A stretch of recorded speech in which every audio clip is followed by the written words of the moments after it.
The United States also had a growing interest in the affairs of its next-door neighbors in the Caribbean. As the eagle flies, Washington, D.C. is closer to Havana, Cuba than to Houston, Texas. This closeness meant that events in Latin America had a direct impact on American national security. Americans had first established their interest in the region back in 1823, when President Monroe warned Europe against future colonization of the New World. By the late 19th century, American policymakers were using the Monroe Doctrine to insist that European nations respect the sovereignty of Latin American nations. But the European powers paid scant attention to American warnings, for the United States Navy was small and outdated. Concerned about national defense, Congress in 1883 authorized construction of 3 steel-clad warships, the start of a modern, state-of-the-art American Navy. In the late 19th century, the American Navy became very important because Americans were trying to develop overseas markets. Out of the factories poured more goods than we could consume, so we sought new outlets for all those excess products that our factories produced. And the Navy became the link between continental United States and other parts of the world. And it was a part of our rise in the world as a major nation. We were on our way to becoming the world's most powerful nation. And a nation without a first-class Navy would never be a first-class power. In 1890, an obscure naval officer by the name of Alfred Mahan published The Influence of Sea Power Upon History, a book in which he argued that all the great nations in history had gained their power through control of the seas. Mahan gave American policymakers a blueprint for both a consistent foreign policy and national greatness. Congress responded by increasing its appropriations for new ships. By 1907, the United States Navy had 16 first-class battleships, 1 second-class ship, and 5 modern armored cruisers. In 20 years, it had risen from the 13th to the 3rd largest navy in the world. And even before the turn of the new century, the nation had an opportunity to test the strength of its great white fleet.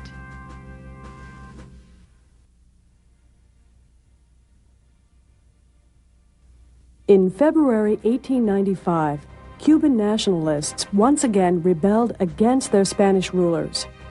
In the course of a brutal and bloody civil war, the Spaniards herded Cuban civilians into concentration camps, where at least 100,000 died of starvation, exposure, and dysentery. Back in the United States, newspaper publishers Joseph Pulitzer of New York World and William Randolph Hearst of the Journal fired off blasts of exaggerated, sometimes false, but always sensational stories to create public outrage, increase the sale of their papers, and force Congress to help the Cuban revolutionaries. A wave of sympathy for the Cubans swept across the U.S. People demanded that the American government do something to help. On the evening of February 15th, the American battleship Maine was resting peacefully in Havana Harbor on a courtesy call to the Cubans. Suddenly, an explosion went off, and the Maine sank like a stone, taking at least 260 American sailors and officers down with it. Although there was no evidence to link the Spanish to the explosion, the American public wanted revenge. Calling for Americans to remember the Maine, the American press called for war. On April 11th, President William McKinley asked Congress for the authority to intervene to end the fighting in Cuba. In the name of humanity, in the name of civilization, in behalf of endangered American interests, which give us the right and the duty to speak and to act, the war in Cuba must stop. Negotiations with Spain dragged on until April 23rd, when McKinley called for 125,000 volunteers for military service. The next day, Spain issued a formal declaration of war. Earlier, Assistant Secretary of the Navy, Theodore Roosevelt, cabled Commodore George Dewey to sail to Spain's Philippines in the event of war. There, Dewey smashed the Spanish fleet in Manila Bay. Back in the Caribbean, the United States quickly crushed all Spanish resistance. The splendid little war with Spain lasted all of 3 months. When it was over, the United States found itself in possession of an overseas empire, for Congress had also annexed Hawaii and Samoa.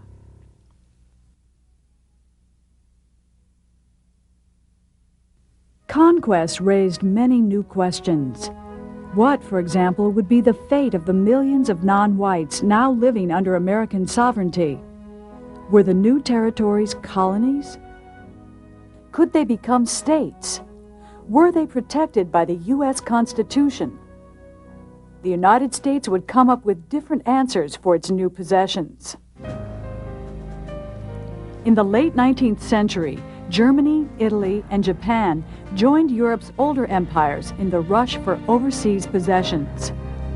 European nations carved up large sections of Africa. England and Germany pushed for economic control over many Latin American nations, while France took over large sections of Indochina.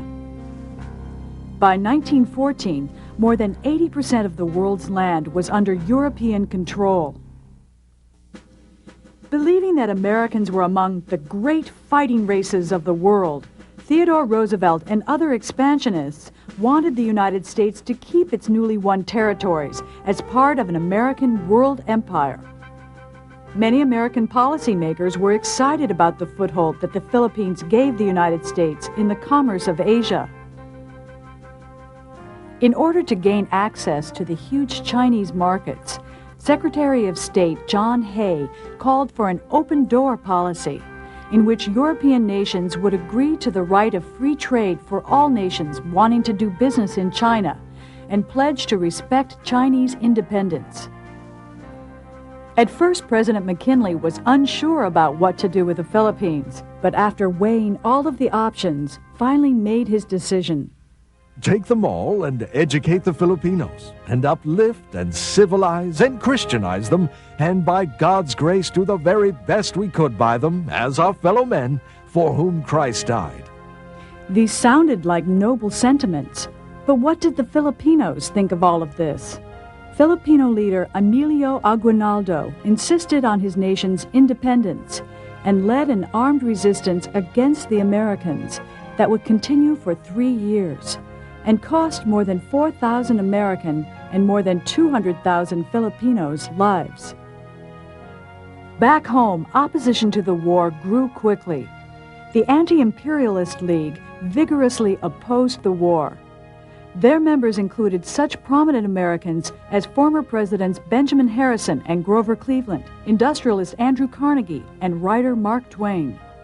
Senator George F. Hoar of Massachusetts denounced the United States for descending from the ancient path of Republican liberty which the Founding Fathers trod down into the modern swamp and cesspool of imperialism. Imperialism is defined generally as the activities of one society to control the affairs of another.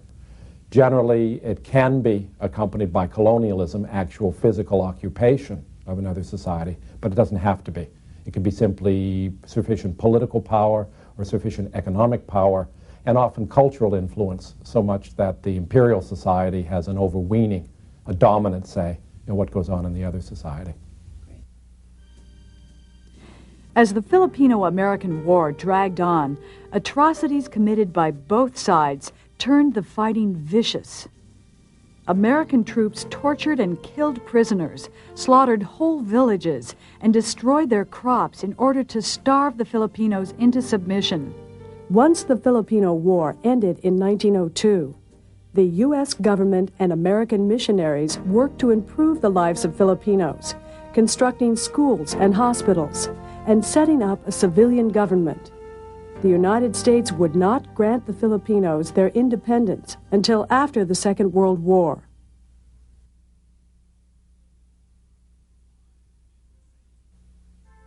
At the end of the Spanish-American War, The United States also had to figure out what to do with islands it had taken from Spain. The United States retained Puerto Rico and Guam, but Americans had no intention of annexing Cuba. When the U.S. forces left, they left behind something called the Platt Amendment that the Cubans had to adopt into their constitution by force. The U.S. obliged them to do it, or the troops wouldn't have left. That clause gave the United States the right to intervene in Cuban affairs. So on the one hand, Cuba is an independent country, but it really isn't fully, because here's this clause in its constitution. By the mid-1920s, the Americans controlled the Cuban economy and owned 2/3 of all Cuba's sugar plantations, an arrangement enforced when necessary by U.S. troops.